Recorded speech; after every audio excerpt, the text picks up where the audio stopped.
शेतकऱ्यांची कर्जमाफी झाल्याशिवाय स्वस्थ बसणार नाही अजित कुमार पाटील. जोपर्यंत शेतकऱ्यांचे कर्जमाफी होत नाही तोपर्यंत स्वस्थ बसणार नाही.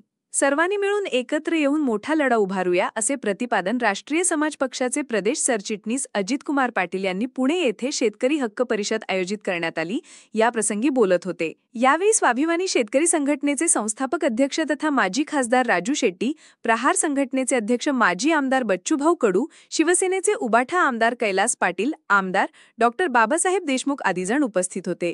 राष्ट्रीय समाज पक्षाचे सरचिटणीस अजित कुमार पाटील म्हणाले की रासपा हा पक्ष नेहमीच शेतकऱ्यांबरोबर असून या महायुती शासनाने शेतकऱ्यांची कर्जमाफी करतो म्हणून सत्तेवर आले, पण आता कर्जमाफी करण्यास टाळाटाळ करत आहेत.